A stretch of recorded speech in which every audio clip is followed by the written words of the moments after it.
That house is mine because I built it. You need to leave now, even if we split. I don't think you can survive on your part-time salary." Steve laughed as he happily laid out the divorce papers. "My name is Katie. I'm 33 years old.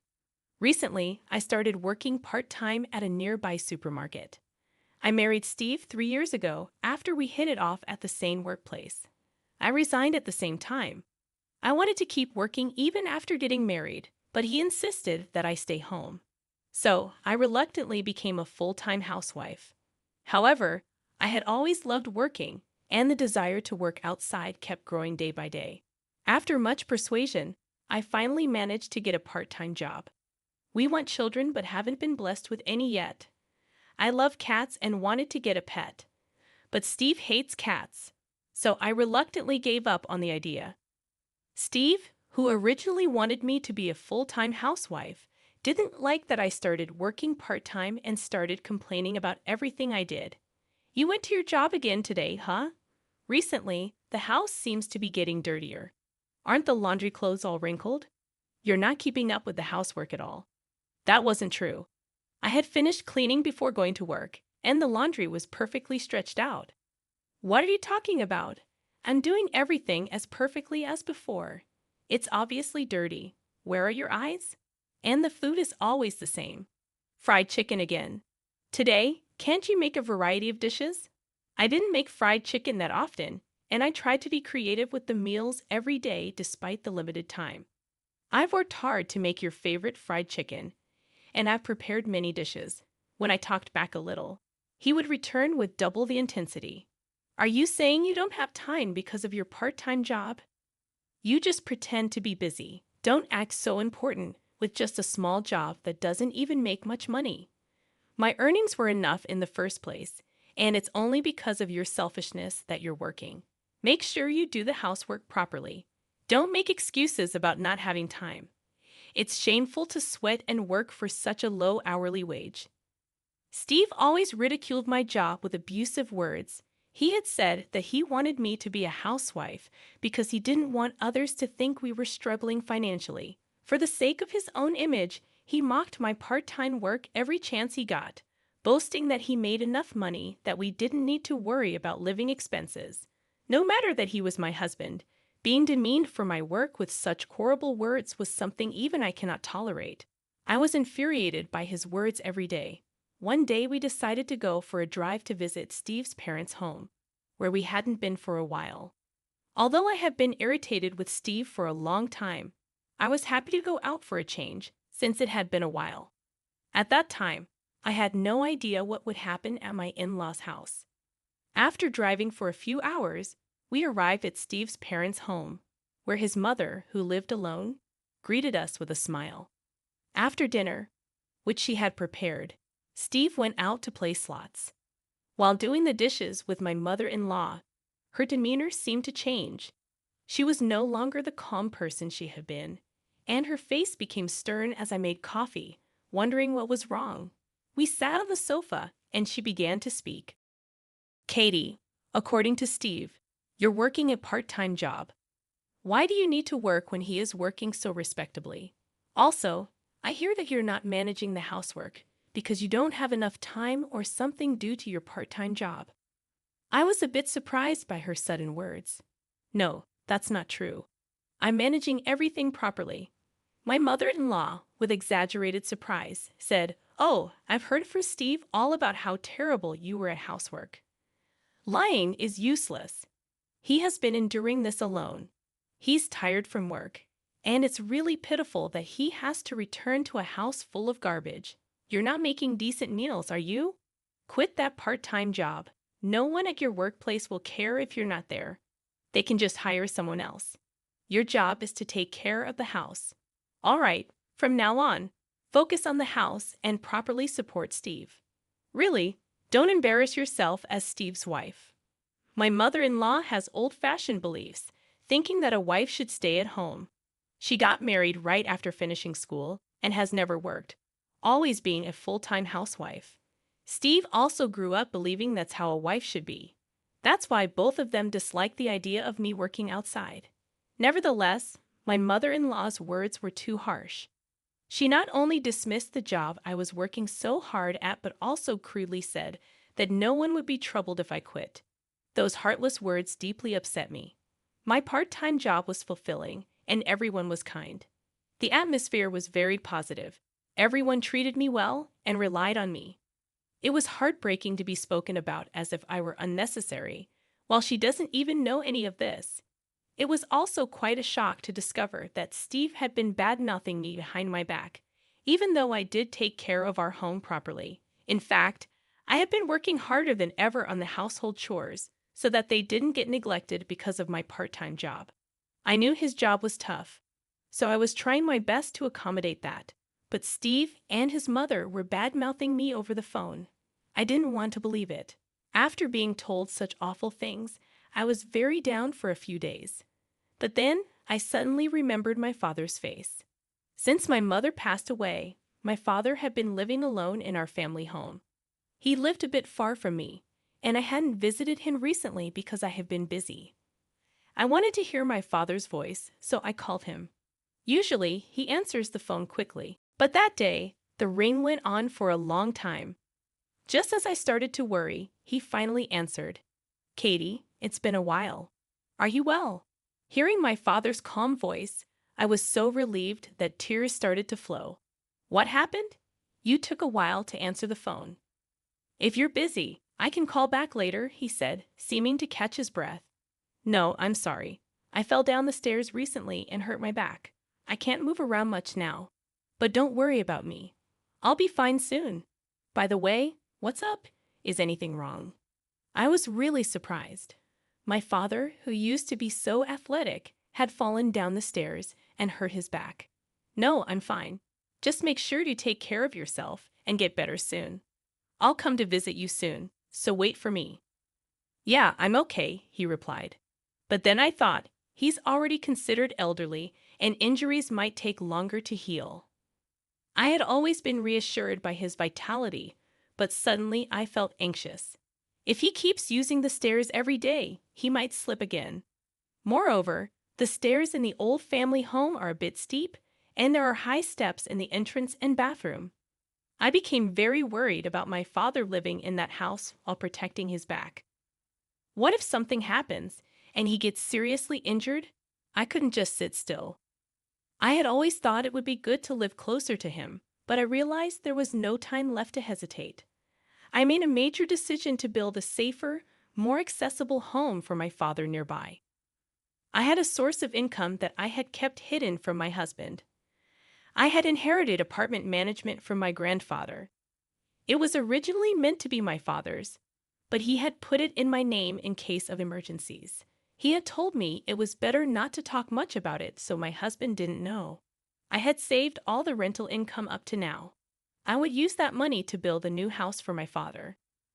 I had caused a lot of worry and hadn't been able to do much to repay him, so now I felt elated thinking about giving my father the best gift of his life.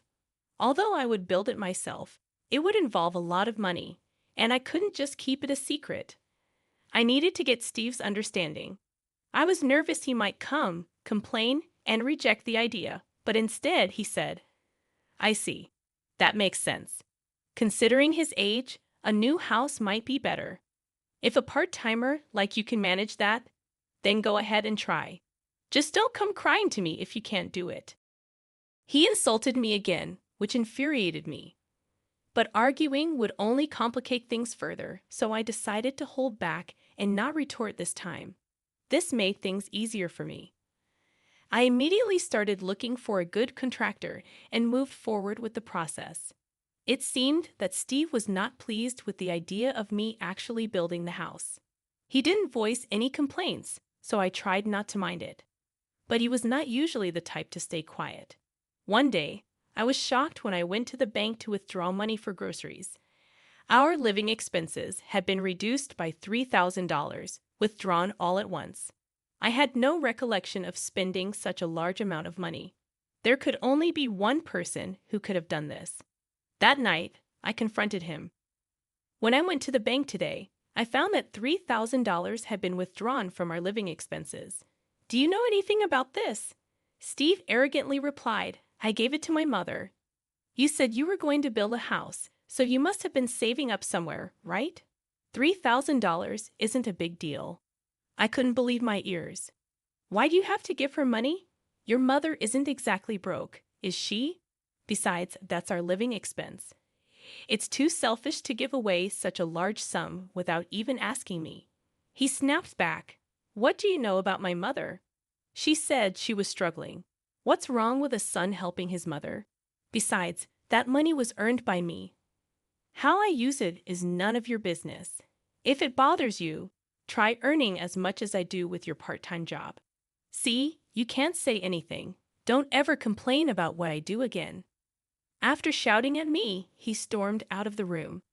I had always believed that despite his harsh words, Steve would never betray me. It would have been better if he had just discussed it with me. If he wanted to give money to his mother, maybe there would have been a better way, and this argument might have been avoided. Did he think I would oppose it, or did he not trust me? Instead of our marriage bringing us closer, it felt like our hearts were drifting apart. Steve didn't seem to think there was anything wrong with using the money without consent, and the next day, he acted as if nothing had happened and went to work after breakfast.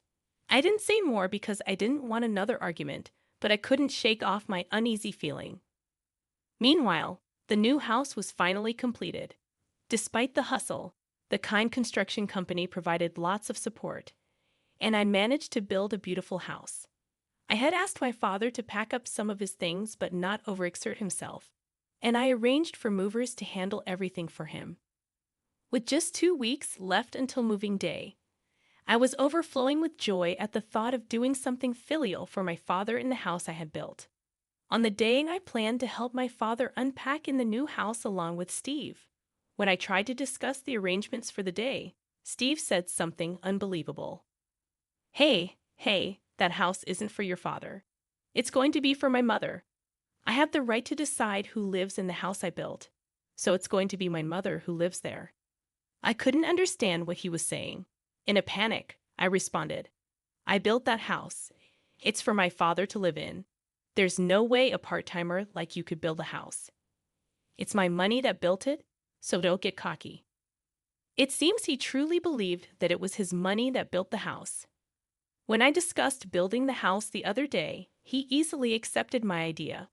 Was it because he planned from the start to make it for his mother, not my father? That's a terrible way to do things. Now, I had to prove that I built it with my money. I had no choice but to tell him about the rental income I had kept secret until now. I made up my mind to tell him about it. You made up a ridiculous story just because you want the house. House it as you like. If you're going to lie, at least make it a decent one. He didn't believe me at all and went somewhere. I was at a loss but had no choice but to explain until he understood. As I waited for him to return, he came back with an incredibly grim expression and then blurted out, Hey, you tried to deceive me, claiming you built that house. You're a liar. That house is mine because I built it. You need to leave now. Even if we split, I don't think you can survive on your part-time salary. I was at a loss for words due to the suddenness of it all. That house was built by me, and besides, telling me to leave so suddenly was too much. Sign this and get out tonight. He laughed as he slammed the divorce papers on the table and went to his room. His section was already filled out. After continually belittling me, presenting the divorce papers like that was truly the lowest he could stoop. He must have done this terrible thing to drive me to despair. He probably thought that by bringing up divorce, I would give in and let his mother live in that house. But unfortunately for him, I had enough income to live on my own without him. This act of his was the last straw for me. I signed the divorce papers and submitted them, then hurriedly packed my bags and left the house to go to my father's home. My father was surprised to see me arriving suddenly with big luggage, but he warmly let me come in. After I told him everything that had happened up to today, he patted my back and said, You've had a tough time. Then you can live with me in the new house. That would make me happy. The moving day arrived, and everything went smoothly because I was there. We successfully moved in without any problems. I found it a bit eerie that my ex-husband hadn't made any contacts after making such a fuss, claiming the house was his. But I tried not to worry because I didn't want to think about someone I was divorced from. Then, a few days after starting life in the new house with my father, something unbelievable happened. It was noisy outside, and when I looked out the window, I saw a large moving truck stopped, claiming they were moving to this house. I hurried to the mover and asked what was happening. It turned out the customer was actually my ex-husband, and he would soon arrive with his mother to move in. They planned to forcibly move into this house where my father and I were already living. Since we were divorced, he was a complete stranger, and it would be troublesome if they just showed up. Feeling a creepy kind of fear about my ex-husband's forceful intentions, I explained the situation to the confused movers and asked them to stop their work. Then I discussed it with him. My father and I hurriedly called the police. When I explained everything to them, they confirmed that the house was my property, and since my ex-husband and I were divorced, he had no rights to live here. Merely entering against my will could be considered trespassing. Then my ex-husband and his mother arrived nonchalantly. Seeing the police, they started panicking. At that moment, he finally understood that I was the one who built the house. However, with his mother panicking beside him and being bombarded with questions by the police, he had already lost his composure and shouted, "What is this? Why can't I live in this house?" Looking at him, I thought I was done dealing with such a person. But to protect my father and myself, I handed over the final weapon to the police. Although the situation calmed down thanks to the police, I heard that my ex-husband faced serious consequences. Later, he was serious about living in this house, so he had canceled his apartment lease and even sold his mother's house, leaving him with no place to return to and with a breach of contract fee demanded by the movers and a truckload of belongings. He literally found himself stranded on the street with his mother. The final weapon I handed to the police was the evidence of the verbal abuse, essentially domestic violence, that my husband had subjected me to. Having been unable to endure my husband's abusive language any longer, I had thought of getting back at him someday and had installed surveillance cameras to record everything. The footage showed me diligently doing housework and my husband constantly spouting unreasonable abuse. Using this footage, I managed to further corner my ex-husband. I hired a lawyer and sued him and was able to extract a settlement from him. The expenses from the moving chaos and the settlement I received from him depleted the money he got from selling his mother's house and his own savings. Now he and his mother are reportedly living in a rundown apartment. Word of this spread quickly at his workplace. Realizing there was something wrong with his character, his colleagues distanced themselves, and now he is isolated and frowned upon by everyone at the company. As for me, I finally got to own a cat. My father's back has completely healed, and we're discussing taking a trip with the cat. I'd also used the settlement money to open a shop dealing with cat goods. It was challenging at first, and there were failures, but gradually customers increased, and the business is doing well. Every day is peaceful and truly enjoyable. I never thought that the action I took for my father's sake would lead to my own happiness. I truly feel that it was the right decision. Recently, there has been a happy development. A man who always comes to my shop and chats pleasantly has been particularly kind to both people and cats. We've made plans to go for a drive together. I'm going to live my life freely and enjoyably. I'm excited about the new happiness that's about to begin.